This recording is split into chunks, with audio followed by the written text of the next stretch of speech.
الحمد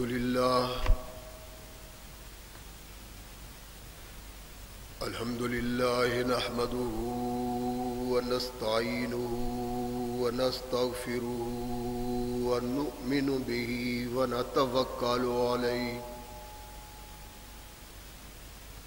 ونعوذ بالله من شرور أنفسنا ومن سيئات أعمالنا من يهده الله فلا مضل له ومن يضلل فلا هادي له ونشهد أن لا إله إلا الله وحده لا شريك له ونشهد أن محمدا عبده ورسوله أما بعد فأحسن الحديث كتاب الله وخير الهدي هدي محمد صلى الله عليه وسلم وشر الأمور محدثاتها وكل محدثة بدعة وكل بدعة ضلالة وكل ضلالة في النار أما بعد فأعوذ بالله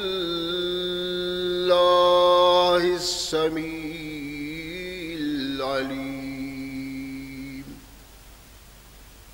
من الشيطان الرجيم من حمزه ونفخه ونفسه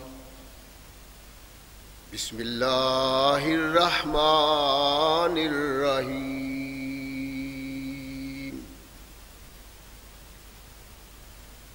واذكر عبادنا إبراهيم وإسحاق ويعقوب أولي الأيدي والأبصار إنا أخلصناهم بخالصة ذكر الدار وإنهم عندنا لمن المصطفين الأخيار واذكر إسماعيل واليسع وذا الكفل وكل من الأخيار هذا ذكر وإن للمتقين لحسن مآب صدق الله مولانا العظيم وصدق رسوله النبي الكريم ہر قسم کی حمد و ثنا تعریفات و توصیفات اس خالق و مالک کے لیے ہے جس نے اس ساری کائنات کو تخلیق دیا اور اس کی حسن و آبادی کے لیے حضرت انسان کو تخلیق دیا۔ کروڑوں درود و سلام اس ہستی اقدس و مقدس پہ کہ جس کا نام نامی اسم گرامی ہے محمد صلی اللہ علیہ وسلم۔ لاکھوں رحمتیں ان نفوس قدسیہ پہ کہ جنہوں نے سرور کائنات علیہ الصلاۃ والسلام سے اس ضابطۂ حیات کو وصول کیا اور اس کو ہم تک پہنچانے کے لیے اپنا تن من دھن قربان کر دیا۔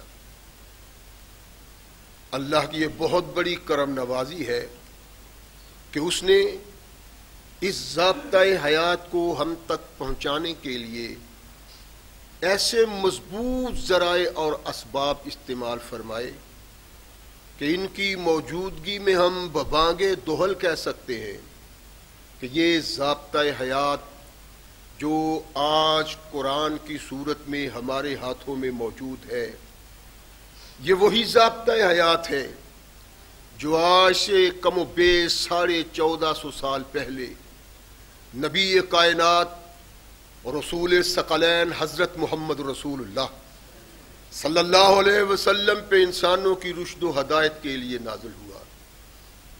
اللہ کی اس کرم نوازی پہ ہم جس قدر بھی اس کا شکریہ ادا کریں، کما حق ہو اس کا شکریہ ادا نہیں ہوتا، اس لیے کہ یہ ضابطۂ حیات وہ دستور المتقی ہے کہ اگر انسان اس سے تعلق پیدا کر لے تو یہ قرآن اس کی دنیاوی زندگی میں ایک عظیم انقلاب پیدا کر دیتے ہیں، اور اگر اس کو اپنے جسم و روح پہ جاری و طاری کر لیا جائے تو یہی وہ واحد ضابطۂ حیات ہے جو انسان کو دنیا کے ساتھ ساتھ عاقبت کی کامیابی کی ضمانت بھی دیتا ہے۔ مگر سدیف ایسے ضابطۂ حیات کی موجودگی کے باوجود آج ہم تختہ ارض پہ اتنی بد نصیبی کی زندگی بسر کر رہے ہیں کہ شاید کوئی بھی دوسری قوم اتنی بد نصیب نہ ہو، اور اس بد نصیبی پہ مزید بد نصیبی یہ کہ آج ہم یہ غور کرنے کے لیے بھی تیار نہیں ہیں کہ ہم وہ لوگ تھے جنہوں نے انسان کو انسانیت سکھلائی، انسان کو انسانیت سے آگاہ کیا، آج اس ذلت و نکبت کا سبب کیا ہے غور نہیں کرتے۔ اور جو قوم خود پہ نگاہ نہیں ڈالتی وہ قوم کائنات کی بد نصیب قوم ہی کہلا سکتی ہے۔ ثقلین کے تاجدار محمد رسول اللہ صلی اللہ علیہ وسلم پہ قرآن نازل ہوا، اللہ کے نبی نے قرآن کی طرف دعوت دی، اور اللہ نے قرآن میں یہ عہد کیا تھا کہ جو میری طرف متوجہ ہو جائیں گے، جو مجھ سے تعلق پیدا کر لیں گے، دنیا میں اس عزت سے نوازوں گا کہ کسی قوم، کسی ملت اور کسی فرد کو ایسی عزت نہیں ملی ہوگی۔ آخرت تو بات ہی دوسری ہے۔ عرب کے بدو رحمت کونین محمد رسول اللہ کی آواز پہ لبیک کہتے ہیں، اللہ ان کو قرآن سناتے ہیں رحمت کائنات محمد رسول اللہ صلی اللہ علیہ وسلم کی زبان اقدس سے۔ بہت سارے انبیاء کا ذکر کیا اللہ نے اور کہا یہ ہمارے منتخب شدہ لوگ ہیں، یعنی انبیاء رسول اللہ اللہ کے منتخب شدہ لوگ ہیں، اور اللہ ارشاد فرماتے ہیں مصطفین الاخیار، جنہیں ہم نے چن لیا اور وہ بہترین انسان ہیں، انتہائی اعلیٰ و بالا۔ اور چنا کس لیے ہے، کس سبب ہے؟ اللہ ارشاد فرماتے ہیں کہ اس کا سبب یہ ہے کہ وہ لوگ آخرت کا ذکر کرتے ہیں، نہ صرف خود کرتے ہیں بلکہ لوگوں کو بھی اس کی تبلیغ کرتے ہیں۔ اس تبلیغ کی بنا پہ اللہ کا خوف دلانے کے لیے، اللہ کی یاد کے لیے وہ لوگ انسانوں کی رہنمائی کرتے ہیں اللہ ارشاد فرماتے ہیں اس بنا پہ یہ ہمارے منتخب لوگ ہیں اور خیر الخلائق ہیں. رحمت کائنات محمد رسول اللہ صلی اللہ علیہ وسلم نے جب یہ قرآن لوگوں کے سامنے رکھا اور پھر ارشاد فرمایا کہ میں بنی نو انسان کی طرف اللہ کا آخری پیغامبر ہوں اور میرے احکامات مجھ پہ آنے والا قرآن اللہ کا آخری پیغام. اللہ مطالبہ کرتے ہیں جو مجھ سے وابستہ ہوں ان کی زندگیاں بھی ایسی ہوں جیسے زندگیوں میں انقلاب پیدا کرنے والے اللہ نے پہلے لوگ پیدا کیے انبیاء کی صورت میں، رسول اللہ کی صورت میں.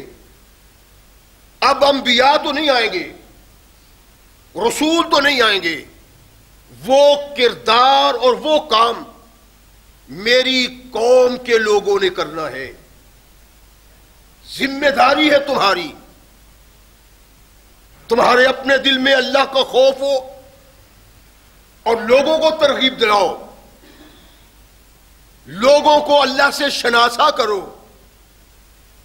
ان کی رہنمائی کرو کہ تم یہاں رہنے کے لیے نہیں جانے کے لیے آئے ہو، اور جتنا عرصہ یہاں رہتے ہو اس رہنے والے وقت میں اس وقت کی تیاری کرو جہاں جا کے پھر کہیں نہیں جانا.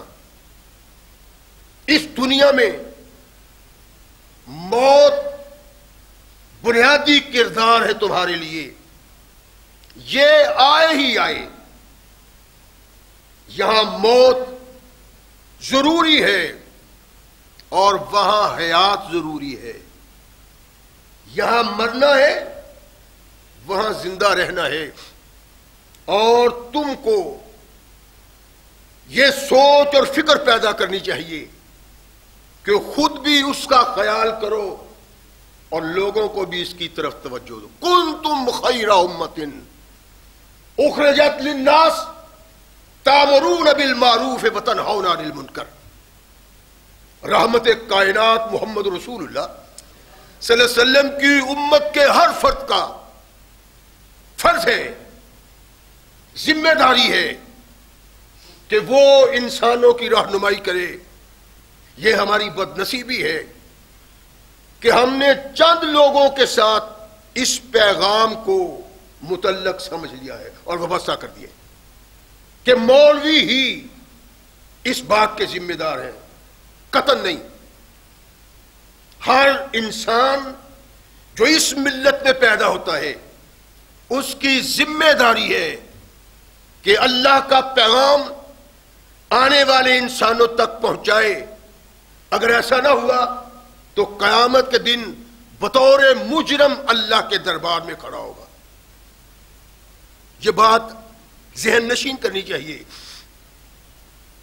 اس بات کو دلوں کی تختیوں پہ لکھنا چاہیے کہ قطعاً مولوی مکلف نہیں، رحمت کائنات کا ہر امتی مکلف ہے کہ اللہ کا پیغام اور ثقلین کے تاجدار محمد رسول اللہ صلی اللہ علیہ وسلم کا پیغام انسانوں تک پہنچائے. اس قوم کے ہر فرد کی ضرورت ہے اور ذمہ داری ہے یہ اللہ کا خوف اپنے دل میں پیدا کرے اور دوسروں کو ترغیب دلائے. اس کی سوچ، اس کی فکر محض دنیا کے لیے نہ ہو بلکہ اس دنیا میں رہتے ہوئے آخرت کی فکر اپنے دل و دماغ میں اجاگر کرے. کونین کے آقا محمد رسول اللہ صلی اللہ علیہ وسلم کا یہ فرمان، یہ رہنمائی اور رحمت کائنات محمد رسول اللہ صلی اللہ علیہ وسلم کے صحابہ نے اس طرح قبول کی کہ چشم فلک نے صحابہ کے بعد ایسے انسان دیکھے نہیں. ویسے انسان نہیں پیدا ہو سکتے، لیکن کوشش کی جا سکتی ہے ویسا بننے کی، ویسی سوچ ویسا تصور، ویسے لیل و نہار، ہماری کوشش میں اللہ برکت دیں گے اور وہ کچھ ملے گا جو کائنات کے آقا محمد رسول اللہ صلی اللہ علیہ وسلم کے صحابہ نے پایا۔ ان کے دل میں رب کا خوف تھا، ان کی زندگیوں کا مقصود یہ تھا، وہ یہ سمجھتے تھے کہ اس دنیا میں ہمیشہ کے لیے نہیں آئے، بلکہ علم نہیں، 10 سال 20 سال 50 سال کتنا عرصہ ہے، آخر چلے جانا ہے۔ تو یہ ایسا کوئی عرصہ نہیں، یہ وقت کوئی وقت نہیں، کچھ کرنا چاہیے۔ رحمت کونین محمد رسول اللہ صلی اللہ علیہ وسلم کے صحابہ کی سوچ یہ تھی، انہوں نے کر کے دکھایا، اور آج تک وہ اس جہاں سے چلے جانے کے باوجود زندہ و پائندہ ہے۔ ہر مجلس میں، ہر محفل میں، ہر مقام پہ، ہر جگہ پہ ان کا تذکرہ موجود ہے۔ اور مقصود بھی آج یہ کہ تاریخ کے اوراق کو پلٹ کر تو دیکھیں، ہم کلمہ پڑھتے ہیں، کلمہ پہلے لوگ بھی پڑھتے تھے، کیا اس کلمے میں فرق ہے یا کلمہ پڑھنے والوں کے کردار میں فرق آ گیا ہے؟ وہ زمین سے اٹھے، آسمان تک پہنچے، آسمان تک پہنچایا اس ملت، اس قوم کے افراد کو جو کونین کی آقا محمد رسول اللہ سے وابستہ ہوئے۔ اور وہ قوم، وہ ملت، وہ افراد زمین کی گہرائیوں میں دفن ہو رہے ہیں۔ سبب کیا اس کا؟ بس یہ ایک بات ہے جس پہ غور کی ضرورت ہے، اور صحابہ کے تذکرے کا مقصود بھی یہ ہے کہ آنکھیں اٹھا کے کم از کم دیکھ تو لے ہمارے آباء و اجداد کیا تھے، کس سبب کائنات میں توحید و رسالت کا ڈنکا بجا، کس سبب اس کائنات میں رحمت کونین محمد رسول اللہ صلی اللہ علیہ وسلم کے ماننے والوں نے وہ کر دکھایا جو عام انسان نہیں کر سکتا تھا۔ میں نے عرض کیا تھا پچھلے خطبہ جمعہ میں، سیدنا معاذ بن جبل رضی اللہ تعالیٰ عنہ، یہ بھی ایک اللہ کے نبی کا محبوب، اللہ کے نبی کی شمع کا پروانہ، کردار ایسا تھا کہ کردار کی طرف نگاہ اٹھائی جائے تو شرمندگی سے نگاہ جھک جاتی ہے۔ تم بھی کلمہ پڑھنے والے ہو، وہ بھی کلمہ پڑھنے والا تھا، فرق کیا ہے اس میں؟ یہ بہت خوش نصیب انسان تھا۔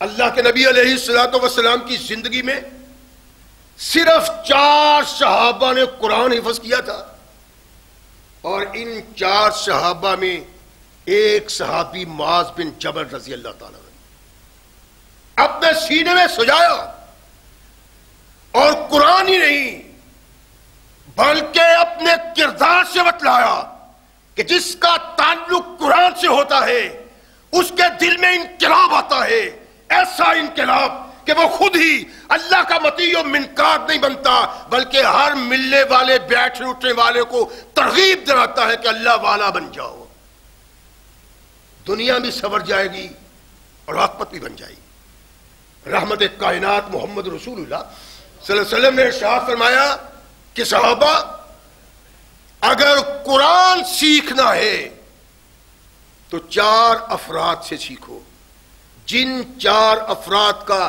رحمت کونین محمد رسول اللہ صلی اللہ علیہ وسلم نے ذکر کیا، ان میں معاذ بن جبل بھی شامل ہے۔ 4 قرآن کے حافظ، رحمت کونین کی زندگی میں 4 سے قرآن سیکھنے کا حکم رحمت کائنات محمد رسول اللہ نے اپنی زندگی میں دیا۔ ان لوگوں میں یہ ایک شخصیت بھی ہے۔ یہ کیوں ہے؟ اس کا کردار، اس کے لیل و نہار، اس کی سوچ، اس کی فکر وہ تھی جس سوچ اور فکر کی بنا پہ اللہ نے 8-10 انبیاء کا ذکر کر کے تعریف کی ہے کہ یہ ہمارے مختار انسان اس لیے ہے کہ یہ خود بھی آخرت کی فکر رکھتے ہیں اور لوگوں کو بھی اس کی ترغیب لاتے ہیں۔ ہم کون ہیں جن کی ذمہ داری ہے؟ اور جتنی صحابہ کی ذمہ داری تھی اتنی ہماری ذمہ داری ہے. اگر وہ کردار، وہ سوچ، وہ فکر، وہ خیال پیدا نہ کیا جو محمد رسول اللہ کا تھا، قیامت کے دن سب سے ناکام ہم لوگ ہوں گے. وہ کامیاب اسی لیے تھے، کوئی قدم نہیں اٹھاتے تھے، کوئی سانس نہیں لیتے تھے، کوئی رات نہیں آتی تھی، کوئی دن نہیں آتا تھا جب ان کی سوچ میں یہ فکر، یہ خیال دماغ میں پیدا نہ ہو کہ رات میں ہم نے جو زندگی بسر کی ہے، سانس لیے ہیں، ان میں اللہ کے قریب کتنا تھے اور اللہ سے دور کتنا ہے. دن گزارا، ہر اٹھانے والا قدم، رات کو لیٹنے کے بعد ان کے ذہن میں ہے کیسا گزارا ہے، یہ جو دن گزارا ہے اس دن کی بنا پہ ہم اللہ کے قریب ہوئے ہیں یا اللہ سے بعید ہوئے. اور یہ سبب تھا صحابہ کے اعلیٰ عرفہ ہونے کا. ان کا ہر قدم، ان کا ہر دن، ان کی ہر لیل رات اللہ کے احکامات کے مطابق. اور مقصود یہ تھا، فہم یہ تھا کہ وہ پایا جائے جو اللہ چاہتے ہیں، جو رسول چاہتے ہیں. ایک فکر تھی، ایک سوچ تھی، یہی خیال تھا. رحمت کونین محمد رسول اللہ صلی اللہ علیہ وسلم نے جس جس صحابی میں جو دیکھا اس کے متعلق اللہ کے نبی اس صحابی سے بات کرتے رہے ہیں، اس کی رہنمائی کرتے ہیں. نعم الرجل معاذ بن جبل، ارشاد فرمایا معاذ محمد کی امت میں بہترین انسان ہے. ایک کو نہیں کہا نعم الرجل ابو بکر، نعم الرجل عمر، نعم الرجل عثمان، نعم الرجل علی. ان صحابہ کے مقام پہ، ان کی درجہ بندی پہ اس صحابی کو کائنات کے آقا نے کھڑا کیا جس کے متعلق ہمیں پتہ ہی نہیں ہے. معاذ کون ہے، اس کی حیثیت کیا ہے، اس کا مقام و مرتبہ کیا ہے، اس کی زندگی کے لیل و نہار کیا تھے، اس کا کردار کیا ہے، کسی کو نہیں پتا الا ماشاء اللہ. رحمت کونین محمد رسول اللہ صلی اللہ علیہ وسلم نے ارشاد فرمایا نعم الرجل معاذ بن جبل، بہترین انسان. کیوں کہا اللہ کے نبی نے؟ اللہ کے نبی کے صحابہ لاکھ کے قریب ہیں، کم و بیش. تو چند صحابہ میں ایک یہ بھی ہے نعم الرجل. اس کا سبب کیا تھا؟ اس کا سبب وہ تھا جو قرآن انبیاء کے متعلق کہتا ہے ان کو منتخب کیا، یہ ہمارے مقبول بندے ہیں، یہ ہمارے محبوب بندے ہیں. اس کا سبب یہ ہے کہ اپنی زندگیوں میں انہوں نے اپنی آخرت کے لیے سوچا، نہ اپنے لیے سوچا بلکہ لوگوں کو بھی اس کی ترغیب دلائی. انبیاء کا ذکر فخر سے کیا، ان کو بہترین قرار دیا. اللہ کے نبی محمد رسول اللہ نے اس کا ذکر اپنے صحابہ سے کیا. صحابہ نے وہ کردار اپنایا جو محمد رسول اللہ صلی اللہ علیہ وسلم نے انبیاء کا کردار بیان کیا تھا اور اللہ نے جس پہ ان کی تعریف کی تھی. یوں انہیں نعم الرجل کہا. معاذ کہتے ہیں ایک لشکر میں میں رحمت کائنات محمد رسول اللہ کے ساتھ تھا. میں نے عرض کیا تھا پچھلے خطبہ جمعہ میں کہ معاذ وہ شخصیت ہیں کہ اگر اللہ کے نبی دیکھتے کہ کتنا عرصہ ہوا ہے، کتنا وقت ہوا ہے، معاذ نے مجھ سے کچھ پوچھا ہی نہیں. قدم قدم پہ اللہ کے نبی یہ جو عمل ہے اس کا اجر، اللہ کے نبی آخرت میں کامیابی، اللہ کے نبی دنیا میں اللہ کا مقرب کس طرح بن سکتا ہے، یہ سوالات ہیں جو سیدنا معاذ محمد رسول اللہ سے کرتے تھے. اور اگر کبھی نہیں کرتے تھے، اللہ کے نبی کو احساس تھا یہ اپنی آخرت کو بنانے کے لیے مجھ سے سوال کرتا رہتا ہے. جب دیکھا کہ نہیں کرتا، پوچھا معاذ اب تو وہ سوال نہیں کرتا. تو یہ شخص اپنی عاقبت کو بنانے کے لیے اللہ کے نبی محمد رسول اللہ صلی اللہ علیہ وسلم سے رہنمائی کرتا ہے. اللہ نے جو کہا ہے کہ میرے محبوب یہ تمام تمہارے صحابہ تمہارے کردار کی بنا پہ نہیں آئے، بلکہ ان کو اللہ نے تمہارے دامن کے ساتھ وابستہ کیا ہے، اللہ کا انتخاب ہے۔ اگر بطور رسول ہو تو کائنات کے تمام انسانوں سے افضل و اعلیٰ، اور اگر رسولوں کو بغیر ہو تو وہ محمد الرسول اللہ کے صحابہ صلی اللہ علیہ وسلم۔ اللہ کے نبی مجھے وہ عمل بتلائیں جو عمل مجھے جنت میں لے جائے اور جہنم کی آگ سے بچا لے۔ آپ غور کریں، یہ لیل و نہار جو ہم بسر کر رہے ہیں، زندگی کے یہ اتوار جو ہمارے ہیں، افعال ہمارے، آخر بنے گا کیا؟ اللہ کہتے ہیں کہ آمنو کما آمن الناس، اس کا مطلب یہ ہوا ایمان وہ قابل قبول ہے جس ایمان پہ صحابہ کے کردار کا ٹھپا ہوگا، اگر نہیں تو یہ ایمان قابل قبول نہیں اللہ کے یہاں۔ رحمت کونین محمد رسول اللہ صلی اللہ علیہ وسلم سے عرض کیا، اللہ کے نبی مجھے وہ عمل بتلائیں جو عمل مجھے جنت میں لے جائے اور جہنم کی آگ سے محفوظ کر لے۔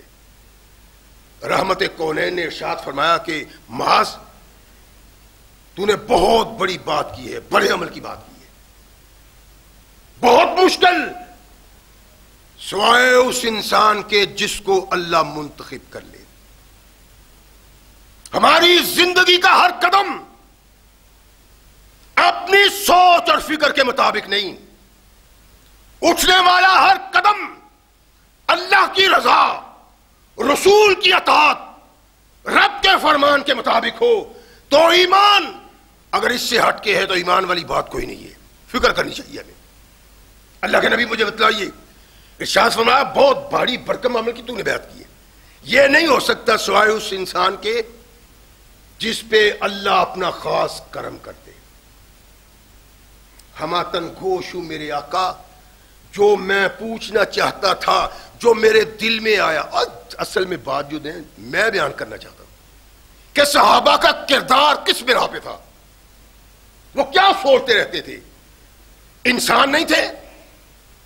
کھانا پینا، پہننا، آل اولاد، بیوی بچے، سب کچھ تھا، لیکن کونین کے آقا کو کبھی آ کے نہیں کہا اللہ کے نبی وہ عمل بتائیں جس عمل سے میں دنیا میں مال و زر کا مالک بن جاؤں، جاگیر ہو میری، مال سرمایہ نہیں۔ اللہ کے نبی وہ بتلائیں جس سے میں جہنم کی آگ سے بچ جاؤں اور جنت کا وارث بن جاؤں۔ کونین کے آقا محمد رسول اللہ صلی اللہ علیہ وسلم نے ارشاد فرمایا کہ معاذ اللہ کے ساتھ کسی کو شریک نہ ٹھہراؤ۔ پہلی بات اور بنیادی، اللہ وحدہ لا شریک ہے، اللہ کا کوئی فعل کسی دوسرے میں ڈالنا، اللہ کی توحید سے بغاوت اور شرک ہے۔ ارشاد فرمایا معاذ اگر جنت کے طالب ہو، جنت چاہتے ہو تو اللہ کے ساتھ کسی کو شریک نہ بنانا۔ وہ مشکل کشا، وہ حاجت روا، وہ خالق و مالک، وہ بگڑی سنوارنے والا، وہ زندگی دینے والا، وہ موت دینے والا، اس کے بغیر کائنات میں کوئی طاقت نہیں جس میں یہ دم خم ہو، اللہ ہی اللہ ہے۔ اگر اس کے علاوہ تیرا کوئی تصور بنتا ہے تو ارشاد فرمایا جہنم سے بچنے والی بات نہیں ہے۔ اور یہ سیدھی بات اللہ کے نبی علیہ الصلوۃ والسلام نے توحید کی، توحید کے بغیر چارہ کار نہیں۔ میں یہ اس لیے تقریباً ہر جمعے میں کہتا ہوں کہ اللہ نے جنت بنائی توحید والوں کے لیے، مشرک اور بدعی کے لیے جنت نہیں، صرف ان کے لیے۔ کے ارشاد کے مطابق توحید کا علم بردار کبائر کا ارتکاب کرتا ہے، اس کو احساس ہوتا ہے، پریشان ہوتا ہے، آ کے سر سجدے میں رکھ کے کہتا ہے اللہ میں نے اتنا بڑا گناہ کر لیا ہے، مجھے معاف کر دے۔ اللہ ارشاد فرماتے ہیں توحید پرست آ کے جب اللہ سے معافی مانگتا ہے تو اللہ اس کے گناہ کو معاف کر دیتے ہیں۔ لیکن مشرک غیر اللہ کو مشکل کشا کہنے والا، حاجت روا کہنے والا، خالق و مالک کہنے والا، کسی کے نام کی نظر و نیاز دینے والا اگر گناہ کا ارتکاب کرتا ہے، احساس ہوتا ہے، پریشان ہوتا ہے، سر سجدے میں رکھ کے کہتا اللہ اس گناہ سے مجھے معاف کر دے، فرمایا تجھے گناہ تیرا معاف نہیں کیا جا سکتا جب تک تو شرک سے توبہ نہیں کر لے۔ شرک کیسا بھی ہے، کوئی بھی کرتا ہے، کلمہ پڑھنے والا یا غیر کلمہ پڑھنے والا، شرک شرک ہے، اور مشرک کی اللہ توبہ بھی قبول نہیں کرتے۔ یہی سوچا معاذ شرک نہیں کرنا اور عبادت کرو اللہ کی۔ عبادت کیا ہے؟ نماز، زکوٰۃ، روزہ، حج، اور رحمت کائنات محمد رسول اللہ صلی اللہ علیہ وسلم نے دوسرے بھی افعال دیے، اور سب سے پہلے جو رحمت کونین نے بیان کیا عبادات کی صورت میں وہ نماز ہے۔ اور آپ رحمت کائنات کے اقوال اٹھائیں، قرآن کی رہنمائی دیکھیں تو سب سے بڑا مطالبہ، بنیادی اور ضروری مطالبہ، جنت کے لیے پہلا قدم نماز ہے۔ جو آدمی نماز نہیں پڑھتا اللہ نے اس کو مومنوں میں شمار ہی نہیں کیا۔ اس لیے معاذ کو کہا معاذ نماز، روزہ بعد میں ہے، زکوٰۃ بعد میں ہے، حج بعد میں ہے، پہلے اس کا اعلان کیا کہ اگر جہنم کی آگ سے بچنا ہے تو نماز تمہارے لیے ضروری۔ کونین کے آقا محمد رسول اللہ ارشاد فرما رہے ہیں، گفتگو فرما رہے ہیں، سیدنا معاذ ہماتن گوش ہیں، کان محمد رسول اللہ کی طرف، آنکھیں رسول ثقلین کی طرف۔ اللہ کے نبی نے ارشاد فرمایا کہ ان ساری چیزوں کی ایک چیز بنیاد ہے، خیرات کرو، صدقات کرو، یہ نیکی کرو، اس برائی سے بچو، یوں کرو، ایسے کرو۔ اور ارشاد فرمایا اس کی بنیاد ایک چیز ہے۔ جب رحمت کونین محمد رسول اللہ صلی اللہ علیہ وسلم نے یہ ارشاد فرمایا تو معاذ بڑی توجہ کے ساتھ محمد رسول اللہ کی طرف دیکھتے۔ اللہ کے نبی ان سب کی بنیاد ارشاد فرمایا، ہاں کیا؟ رحمت کونین محمد رسول اللہ صلی اللہ علیہ وسلم نے اپنی زبان کو پکڑا اور ارشاد فرمایا اس کو روک کے رکھو، اس کو قبضہ میں رکھو۔ معاذ پریشان ہوئی، اللہ کے نبی اس زبان سے جو ہم بولتے ہیں اس کی بنا پہ بھی پکڑے جائیں گے؟ فرمایا سغلت کا امکا، یا معاذو تیری ماں تجھے گم پائے۔ معاذ انسانوں کی اکثریت زبان کی بنا پہ جہنم میں جائے گی۔ آپ نے کبھی غور کیا؟ اللہ کے نبی معاذ کو کہہ رہے، معاذ کون ہے؟ ہر قدم پہ اللہ اپنے اللہ سے اور رسول سے اس رہنمائی کے طالب کہ جنت میں کیسے جا سکتا ہوں اور جہنم سے کیسے بچ سکتا ہوں۔ رب کا خوف، آخرت کا ڈر، جہنم کا خوف، جنت کی طلب، اور رب کے رسول سے جو طلب کیا وہ یہ تھا کہ اللہ کے نبی مجھے بتائیں تاکہ میں عمل کر کے جنت کا وارث بن سکوں اور جہنم سے بچ سکوں۔ اللہ کے نبی جہنم سے بچنے کا اور جنت میں جانے کا بتا رہے ہیں، کلیہ عمل۔ ارشاد فرمایا ساری باتیں سن لیے جی اللہ کے نبی؟ ارشاد فرمایا ان کی بنیاد بتاؤ؟ اس کی ہاں آقا، ارشاد فرمایا اس کی بنیاد زبان ہے۔ پریشان ہو کے کہا کہ اللہ کے نبی زبان کے متعلق بھی سوال ہوگا۔ فرمایا تیری ماں تجھے گم پائے، اکثر لوگوں کو جہنم میں زبان نے لے کے جانا ہے۔ اور آپ یہ غور فرمائیں کس طرح بڑا نیک، متقی، پرہیزگار، داڑھی سنت کے مطابق رکھی ہے تو بیٹھا غیبت کر رہا ہے،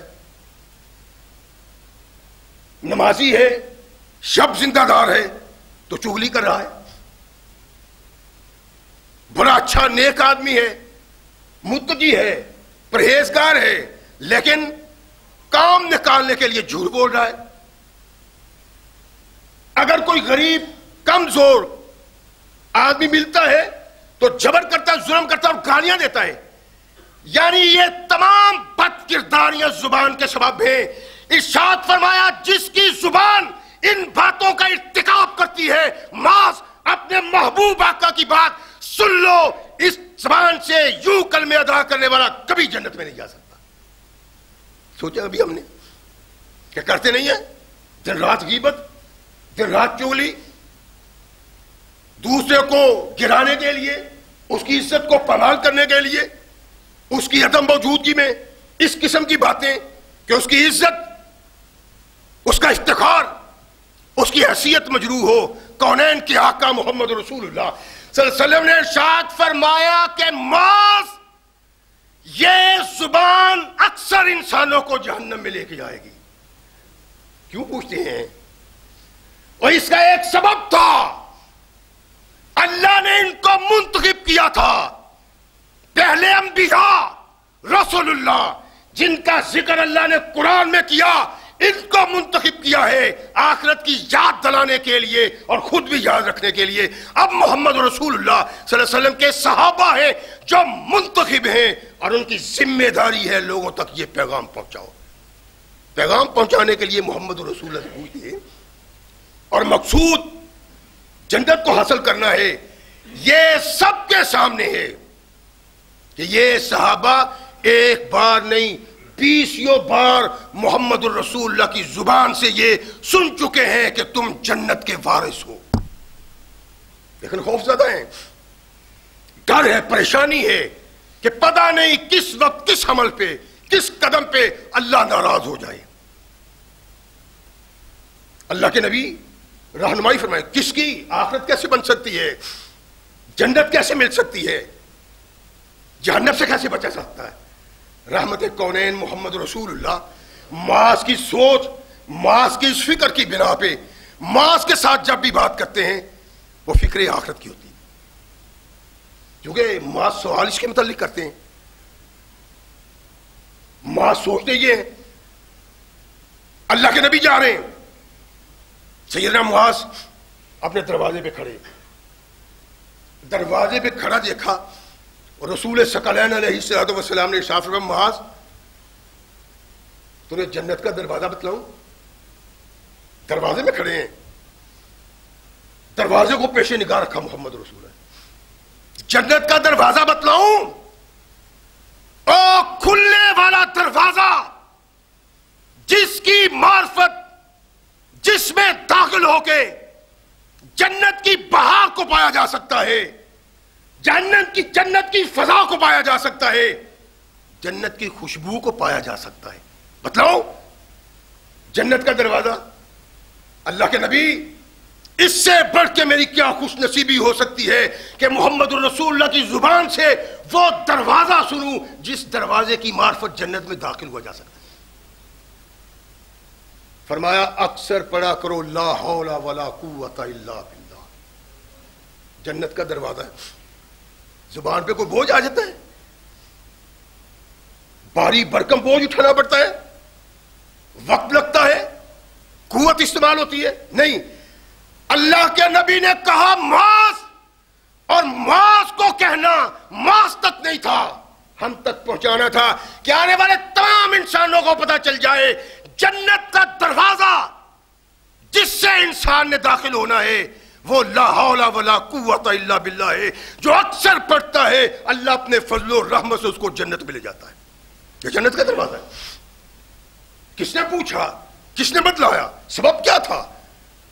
سبب یہ تھا کہ مانگنے والا مانگتا کیا ہے، سائل سوال کیا کرتا ہے، طلبگار کس چیز کی طلب کرتا ہے۔ اس کو طلب یہ تھی کہ اس دنیا کی کوئی حیثیت نہیں، یہ کوئی حیثیت نہیں اس کی، 50 سال 60 سال 70 سال 100 کا تو اب نام ہی رہ گیا ہے، اتنی زندگی، اور اس زندگی کی کیا حیثیت ہے؟ وہ ہمیشہ کی ہے۔ اللہ کے نبی ہمیشہ کی زندگی کی بات کرتا ہوں، ارشاد فرمایا ہمیشہ کی زندگی پانی ہے نا، تو پھر اللہ کے ذکر کی ضرورت ہے جو ہم نہیں کرتے۔ کونین کے آقا محمد رسول اللہ معاذ کہتے ہیں کہ اللہ کے نبی نے ایک دن میرا بازو پکڑا اور ارشاد فرمایا فاللہ یا معاذ انی لا احبک، معاذ مجھے اللہ کی قسم میں تجھ سے محبت کرتا ہوں۔ اور اس کا سبب کیا تھا؟ سوچنے والی بات، نظر ڈالنے والی بات، غور کرنے والی بات، اللہ کے نبی اس کو کیوں کہتے ہیں اللہ کی قسم؟ اس سے بڑھ کے کوئی کائنات میں خوش نصیب ہو سکتا ہے؟ اللہ کے نبی اللہ کی قسم اٹھا کے اسے کہیں کہ میں تجھ سے محبت کرتا ہوں۔ اس انسان سے بڑھ کے کوئی کائنات میں خوش نصیب نہیں ہو سکتا، اور اس سے بڑا بد نصیب کائنات میں کوئی نہیں ہو سکتا جس کو قسم اٹھا کے محمد رسول اللہ کہیں میں تجھ سے محبت کرتا ہوں اور وہ لوگ اس کے ساتھ بغض رکھتا۔ اسی لیے بغض صحابہ رکھنے والا کوئی انسان، نمازی، پرہیزگار، تہجد گزار، رات اور دن کو عبادت کرنے والا، جس کے دل میں صحابہ کا بغض ہے، کائنات کے رب کی قسم وہ جنت کی خوشبو بھی نہیں پا سکتا۔ نبی رحمت محمد رسول اللہ اس طرح محبت کرتے ہیں، اس طرح پیار، اس طرح سینے سے لگا کے رکھتے ہیں۔ معاذ واللہ انی لا احبک، مجھے اللہ کی قسم میں تجھ سے محبت کرتا ہوں۔ معاذ نے دیکھا اس کے سامنے تو یہ جنت سے بڑھ کے چیز تھی کہ محمد رسول اللہ محبت کرتے ہیں، جنت پیچھے رہ جاتی ہے۔ کہنے لگا اللہ کے نبی مجھے اس اللہ کی قسم جس کے اختیار میں میری جان ہے، کائنات کی ہر چیز سے زیادہ میں آپ کو محبوب رکھتا ہوں۔ رحمت کونین محمد رسول اللہ صلی اللہ علیہ وسلم نے ارشاد فرمایا تجھ سے محبت رکھتا ہوں، وہ کہتا میں آپ سے محبت رکھتا ہوں۔ ارفاس فرمایا اچھا اوسی کا، اگر یہ بات ہے تو میں تجھے ایک وصیت کرتا ہوں۔ ہاتھ تھاما ہوا، محبت کا اظہار کیا، اس لیے نہیں یا یوں نہیں کہ معاذ میں تم سے محبت کرتا ہوں، واللہ اللہ کی قسم لا احبک، یہ اس لیے محبت تھی کہ معاذ اس دنیا میں رہ کے اپنی آخرت کی کامیابی کا عمل کرنا چاہتے تھے، جس کے متعلق ہم نے کبھی سوچا نہیں۔ دن رات مال و زر اکٹھا کرتے ہیں، دولت اکٹھی کرتے ہیں، اور اس کا پتہ ہی نہیں کہ یہاں سے جانا بھی ہے۔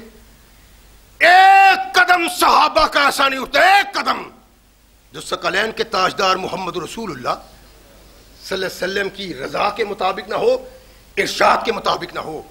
ہر وقت سوچتے تھے کہیں محمد رسول اللہ صلی اللہ علیہ وسلم کی مخالفت تو نہیں ہو جاتی۔ کبھی ہم نے بھی سوچا ہے؟ دن رات مخالفت کرتے ہیں۔ ہمارا مرنا، ہمارا جینا، ہمارا غم، ہماری خوشی کائنات کے آقا محمد رسول اللہ صلی اللہ علیہ وسلم کی سنت کے مطابق نہیں، اور اگر ایسا نہیں تو وہ کائنات کا بد نصیب انسان ہے۔ کلمہ محمد رسول اللہ کا بڑھتا ہے لیکن آقا کائنات کی سنت کا باغی ہے۔ اس کا غم اپنا ہی ہے، انداز اپنا ہی ہے، اس کی خوشی انداز اپنا ہی ہے، سوچ اپنی ہے، فکر اپنی ہے۔ بڑی بات نصیبی ہے۔ میں ان لوگوں کی بات نہیں کرتا جو قرآن و حدیث کے قریب نہیں پھٹکتے، اہل حدیثوں کی بات کرتا ہوں۔ کبھی تم نے بھی سوچا تمہاری خوشی محمد رسول اللہ صلی اللہ علیہ وسلم کی خوشی کے مطابق ہے؟ جس طرح وہ نبھاتے تھے، وہ مناتے تھے، تمہارا غم بس ہے؟ نہیں، ہر قدم پہ محمد رسول اللہ صلی اللہ علیہ وسلم کی اطاعت انسان کی جنت کی ضامن ہے۔ مال و زر ہے، دولت ہے، امیر کبیر ہے، تو اس کی زندگی رحمت کونین محمد رسول اللہ صلی اللہ علیہ وسلم کی زندگی کی بغاوت ہے۔ اس کو خوشی ملی ہے، اس کو بھلائی ملی ہے، تو یہ وہ خوشی پا کے کام وہ کرتا ہے جو محمد رسول اللہ صلی اللہ علیہ وسلم کی سنت کے خلاف ہے. آپ سوچیے، اب میرا مقصد صرف آپ کو یہ بتلانا تھا کہ صحابہ کی زندگی دیکھیں اور اپنی زندگی پہ غور کریں. اب آپ دیکھیں کہ اپنی خوشی کے جو اللہ آپ کو دیتا ہے اس میں آپ وہی کردار ادا کرتے ہیں، وہی عمل کرتے ہیں جو ثقلین کے تاجدار محمد رسول اللہ نے کیا تھا. سوچیں، شادی ہے نا تو جناب جاتے ہیں بچی والوں کے پاس کہ کتنی برات ہونی چاہیے، لیکن برات کا تصور اسلام میں نہیں ہے. کبھی کسی نے سوچا ہو تو پھر ہے نا، کبھی کسی نے پڑھا ہو تو پھر ہے نا، کبھی کسی نے دیکھا ہو تو پھر ہے نا، اس کا تصور ہی کوئی نہیں. کتنے 50 آدمی لے نا، 100 تو ہمارے گھر کے ہیں. تو یار دوست، بچے کے یار دوست، باپ کے یار دوست، یہ 200 آدمی باراتی بن کے آتا ہے.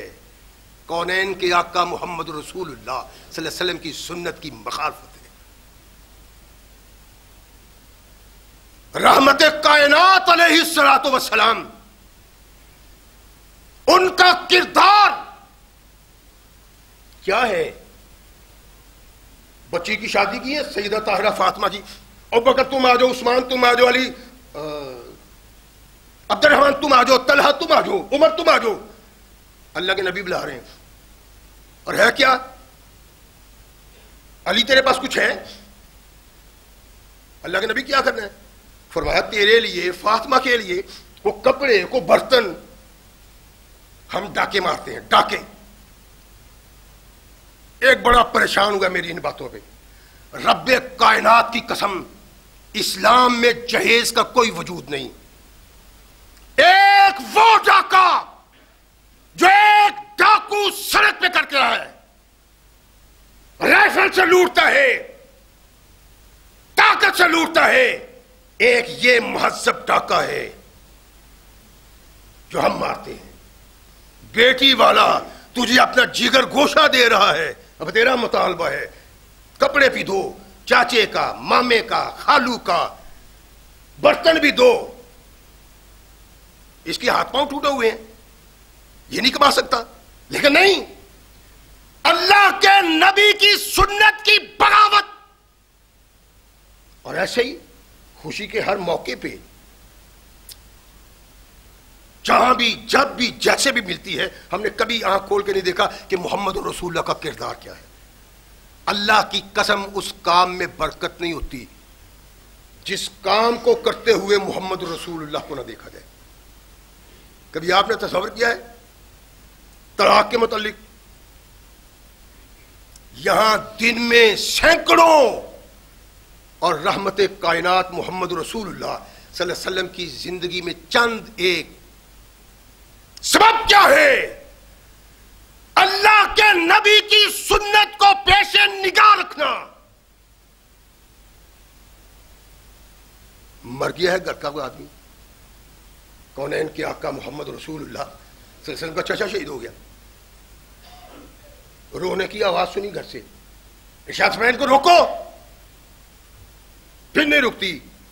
کہا روکو، پھر پیغامبر بات نہیں رکتی جی. ارشاد فرمایا ان کے گلوں میں مٹی بھر دو. کیا ہماری بھی سوچ یہ ہے؟ یعنی اس کا یہ مطلب نہیں ہے رحمت کائنات محمد رسول اللہ خدا سو بہاتے تھے، ویل اوال، چیخو پکار، اس کی اچھائی اور بھلائی کی باتیں کر کے رونا، یہ بغاوت ہے محمد رسول اللہ. لیکن ہماری ہے اللہ کے نبی محمد رسول اللہ صلی اللہ علیہ وسلم معاذ کو کہتے ہیں، معاذ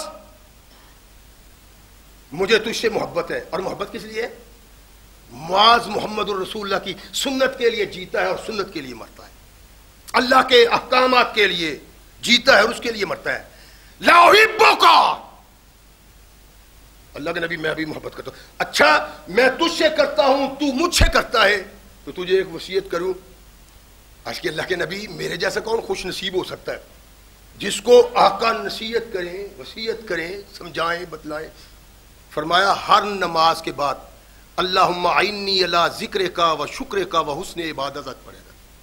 کوئی نماز تیری ایسی نہیں ہونی چاہیے جس نماز کے بعد تو یہ ذکر نہ کرے. کیا ہے؟ اللہ تیرا ذکر میں نہیں کر سکتا کما شمبگی، جس طرح ذکر کرنا چاہیے. اللہ ذکر کرنے میں تو میری مدد کر تاکہ میں اتنا کر سکوں جس سے میرا دل مطمئن ہو جائے. وہ شکر کا نماز کی توفیق دی، کلمہ پڑھنے کی توفیق دی، نیکی کی توفیق دی، نماز کی توفیق دی، روزے کی توفیق دی. اللہ میری مدد کر میں اس پہ تیرا شکر ادا کر سکوں اور خوبصورت عبادت کی بنا پہ تیرا شکر کر سکوں. خوبصورت عبادت کی بنا، اگر خوبصورت کی عبادت میں کروں یا آپ کریں تو مسجد سے ہی نکال دیتے ہیں. یہاں ہمارے ایسے ساتھی ہیں وہ 2 منٹ زیادہ ہو جاتے ہیں، وہ کہتے ہیں قیامت آ گئی. یہی اسلام کی بغاوت ہو گئی، 2 منٹ زیادہ ہو گئی. فرمایا اللہ سے درخواست کرو وحسن عبادت کا، اچھی عبادت کرنے میں میری مدد کر اللہ. تو اچھی عبادت کرنے کا مقصد یہ ہے کہ مرغ کی طرح ٹھونگے ماری جائے تسلی سے، آرام سے. رحمت کونین محمد رسول اللہ صلی اللہ علیہ وسلم نے ارشاد فرمایا کہ یہ پڑھا کر. اور پھر عرض کی اللہ کے نبی اس محبت کی گفتگو کے بعد یہ آپ کا مطالبہ ہے اب موت آ جائے گی لیکن میری زندگی میں کوئی نماز ایسی نہیں ہوگی جس کے بعد میں یہ نہ پڑھوں. میں نے اس کیا تھا؟ قرآن کہتا ہے نبی ہمارے منتخب ہیں. اللہ سبق کیا ہے؟ فرمایا ذکر آخرت کرتے ہیں خود بھی اور لوگوں کو بھی ترغیب دلاتے ہیں. کونین کے آقا محمد رسول اللہ صلی اللہ علیہ وسلم کے صحابہ یہی ہیں. اس لیے رب کائنات نے مولا کائنات محمد رسول اللہ صلی اللہ علیہ وسلم کو ارشاد فرمایا کہ میرے محبوب ان لوگوں کا کائنات میں جوڑ ہی نہیں ہے. اللہ کیوں؟ ارشاد فرمایا کہ یہ تیرے صحابہ تیرے اللہ نے منتخب کر کے تیرے دامن سے لگائے. اب کوئی اس پہ اعتراض کرتا ہے نا تو وہ اللہ پہ اعتراض ہے، اور اللہ پہ اعتراض کرنے والا کہے کہ میں جنت میں چلا جاؤں گا، یہ بھی کوئی سوچ آ سکتی ہے. رحمت کونین محمد رسول اللہ صلی اللہ علیہ وسلم نے ارشاد فرمایا یہ اب نہیں جائے گا اس زبان سے، کلمہ یہی رہے گا اللہ کے نبی، اور ذکر ہمیشہ رہے گا اس زبان پہ. اور پھر سیدنا معاذ خود بھی کیا کرتے، کوئی نماز ایسی نہیں جس کے بعد سیدنا معاذ یہ ذکر نہیں کرتے تھے. اپنے شاگردوں کو بھی کہا اور یہ چلتا چلتا آج ہم تک پہنچا ہے کہ نماز کے بعد اللہم اعنی علی ذکر کا و شکر کا و حسن عبادت کرنا. یہ معاذ بن جبل کی بات ہے رضی اللہ تعالیٰ. محبوب ہے اللہ کے نبی کے کہ میں تجھ سے محبت کرتا ہوں، اور کردار یہی. ارشاد فرمایا لوگوں اللہ کا ذکر کیا کرو. اچھا بہت ضروری ہے. کہا کوئی انسان کا عمل ایسا نہیں جو انسان کو اللہ کے عذاب سے بچا سکے. اور سے میری بات سننا، صحابہ کا کردار، ان کے لیل و نہار، ان کی سوچ، ان کے افکار. کہا ذکر کیا کرو، اور بہت زیادہ. کوئی عمل انسان کا ایسا نہیں جو اللہ کے عذاب سے بچا سکے ذکر اللہ کے علاوہ. صحابہ بھی تھے، انہوں نے سیدنا معاذ کی بات تو نہیں سنی ہوئی تھی، اللہ کے نبی محمد رسول اللہ کی. معاذ کس طرح کی باتیں آپ کرتے ہیں؟ جہاد بھی نہیں. ارشاد فرمایا نہیں. آپ کیا کہہ رہے ہیں؟ ارشاد فرمایا ذکر اللہ سے بڑھ کے کوئی عمل انسان کا نہیں جو اس کو اللہ کے عذاب سے بچا سکے. جہاد فرمایا نہیں. پھر کہا جہاد کا نہیں سوائے اس جہاد کے جو مجاہد تلوار چلائے اور چلاتے چلاتے کافروں کی ہڈیاں کاٹتے کاٹ کے اس کی تلوار ٹوٹ جائے. یہ جہاد ذکر اللہ سے زیادہ بڑا ہے. اور کونین کے آقا محمد رسول اللہ صلی اللہ علیہ وسلم کا یہ صحابی اپنے صحابہ کو یقین دکھانے کے لیے کہ ذکر اللہ کے بغیر انسان کامل نہیں، مسلمان کامل نہیں، یہ دکھانے کے لیے ارشاد فرمایا کہ مجھے محبوب ہے کہ سارا دن صبح سے لے کر شام تک اللہ کا ذکر کروں، اس سے زیادہ محبوب ہے کہ صبح سے لے کر شام تک عمدہ گھوڑے پہ بیٹھ کے جہاد کروں، اس سے مجھے زیادہ محبوب ہے کہ صبح سے شام تک اللہ کا ذکر کروں۔ ایک سوچ ہے، یہ فکر ہے، اور یہ فکر ہم تک رحمت کونین محمد رسول اللہ صلی اللہ علیہ وسلم کی سنت کے طور پہ آئی ہے۔ اور پھر یہ نہیں ہے کہ اللہ کے نبی محمد رسول اللہ کے محبوب اللہ سے اتنی محبت رکھتے ہیں، اتنے اذکار کرتے ہیں، اتنا ذکر کرتے ہیں، کتنا عرصہ بیٹھے رہتے ہیں، تو بات نصیبی ہے نا۔ ابھی سلام پھرتی بعد میں یہ اٹھ کے پہلے بھاگ جاتے ہیں۔ ایک صاحب بات ہو رہی تھی نماز کے بعد دعا مانگنے کے متعلق، میں نے کہا کہ کوئی ضروری نہیں کہ امام دعا کرے مقتدی آمین کرے، کوئی ضروری نہیں ہے، احادیث پائی جاتی ہیں لیکن ان میں ضعف ہے۔ ایک حدیث یا دو احادیث ایسی ہیں جن سے استدلال ہو سکتا ہے، اس کو بدعت نہیں کہا جا سکتا۔ کہتے ہیں جی آپ کو پتہ ہے ابو بکر صدیق رضی اللہ تعالیٰ عنہ سلام پھرتے ہی اٹھ کے یوں بھاگتے تھے جیسے وہ گرم پتھر پہ بیٹھے ہوئے ہوں۔ اور میں نے کہا اللہ کے بندے یہ تو ویسے ہی روایت تو ویسے ہی ضعیف ہے۔ میں نے کہا اگر یہ صحیح بھی ہوتی تو میرا ایمان یہ ماننے کے لیے تیار نہیں، اس لیے کہ لیل و نہار میں ساری زندگی میں ابو بکر صدیق نے محمد رسول اللہ کی سنت کی مخالفت کی ہی نہیں، اور کونین کے آقا محمد رسول اللہ کبھی نماز کی سلام پھیر کے اٹھ نہیں بھاگے بلکہ ذکر کرتے رہتے۔ ایک دفعہ گئے، صحابہ حیران، صحابہ پریشان، ان کو پریشان محمد رسول اللہ نے دیکھا، تم پریشان ہو کہ میں اتنی جلدی اٹھ کے کیوں چلا گیا؟ یا رسول اللہ ہاں زندگی میں تو کبھی ایسا نہیں ہوا، کتنا عرصہ بیٹھ کے اللہ کے نبی ذکر کرتے ہیں، ایسا ارشاد فرمایا میرے گھر میں سونا رہ گیا تھا اور اب مجھے یاد آیا، یاد آنے کے بعد میں نے نہیں چاہا کہ ایک لمحہ میں میرے گھر میں سونا رہے، اس لیے بھاگ گیا۔ تو تم کہہ رہے ہو کہ ابو بکر صدیق یوں بھاگ جایا کرتے، وہ نبی کائنات کی سنت کی مخالفت کرتے تھے؟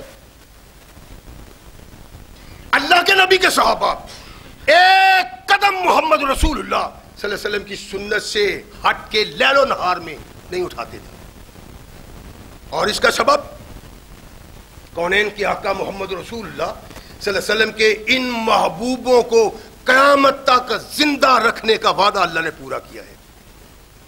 1450 سال کے قریب ہو گیا ہے، تو میں آج معاذ بن جبل کی بات کر رہا ہوں، زندہ نا، زندہ سنت پہ عمل کرنے سے، زندہ قرآن پہ عمل کرنے سے۔ اگر یہ نہیں ہے تو ہمارا من باپ مر گیا ہے، 2 4 10 دن آنسو بہائے، دعا کی، 6 مہینے ہو گئے، اب باپ کے لیے دعا بھی بھول گئی ہے۔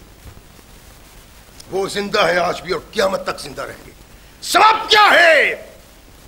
صحابہ کا وہ کردار جو رب چاہتا تھا اور جو محمد رسول اللہ چاہتے تھے صلی اللہ علیہ وسلم۔ معاذ کی ایک ایسی سنت ہے جس کو کونین کے آقا محمد رسول اللہ صلی اللہ علیہ وسلم نے اپنی سنت قرار دیا ہے۔ آپ نماز پڑھتے ہیں، امام کے پیچھے 2 آپ کی رکعتیں رہ گئی ہیں، 1 رکعت رہ گئی ہے، 3 رکعتیں رہ گئی ہیں، امام سلام پھیرتا ہے تو آپ اٹھ کے پڑھتے ہیں، جو نبی پاک کی سنت ہے، نبی پاک کا طریقہ ہے۔ اللہ کس طرح زندہ رکھتا ہے اپنے محبوب لوگوں کو۔ کونین کے آقا محمد رسول اللہ کی زندگی میں صحابی آیا، وہ نماز والوں کہتا ہے کتنی رکعتیں ہو گئی ہیں؟ وہ کہتا ہے 1 2، یعنی نماز میں صحابہ آپس میں بات بھی کر لیا کرتے تھے۔ ایک دن معاذ بن جبل رضی اللہ تعالیٰ عنہ آئے، وہ کیا کرتا ہے؟ پوچھا 2 رکعتیں ہو گئی ہیں، جلدی جلدی اپنی علیحدہ ہی 2 رکعتیں پڑھی اور پھر امام کے ساتھ مل گئے۔ معاذ بن جبل ایک دن دیر سے آئے، انہوں نے کسی کو نہیں پوچھا اور وہ 2 رکعتیں خود نہیں پڑھی، بلکہ رحمت کائنات محمد رسول اللہ صلی اللہ علیہ وسلم کے پیچھے کھڑے ہو گئے. نماز ختم ہوئی تو اٹھ کے وہ رکعتیں پڑھنے لگے. کونین کے آقا محمد رسول اللہ منتظر ہیں اور یہ صحابہ ہیں. اللہ کی قسم یہ عزت ملتی ہے اللہ کے ہاں بھی اور انسانوں کے ہاں بھی. ارشاد فرمایا میرے صحابہ آج سے پہلے تم آ کے رکعتیں پوچھتے اور پڑھ کے نماز میں ملتے تھے. آج کے بعد نماز کی سنت کو زندہ رکھنا ہے. جس طرح اس نے اپنی پہلے نہیں پڑھی بعد میں پڑھی ہیں, اب تمہیں بھی میں حکم دیتا ہوں کہ فَاسْنَعُوا ایسے ہی کیا کرو جیسے معاذ نے کیا ہے. سنت معاذ کی, طریقہ معاذ کا محمد الرسول نے اس کو اپنی سنت قرار دے دی ہے. یہ عظمت کیوں ملتی ہے, یہ کردار کیوں بنتا ہے؟ اس کا سبب اللہ کی اطاعت, محمد الرسول کی اطاعت. جینا رب کے لیے, مرنا رب کے لیے. جینا محمد الرسول اللہ کے لیے اور مرنا محمد الرسول اللہ کے لیے. غمی میں, خوشی میں, اچھائی میں, بھلائی میں جو بھی تکلیف پہنچتی ہے, جو بھی اچھائی ملتی ہے, اس میں محمد الرسول اللہ کی طرف دیکھنا ہے. یہ کردار ہے محمد الرسول اللہ صلی اللہ علیہ وسلم کے صحابہ کا, اور اسی کردار کی بنا پہ اللہ نے ان سے عہد کو نبھایا ہے کہ قیامت تک تمہیں زندہ رکھوں گا.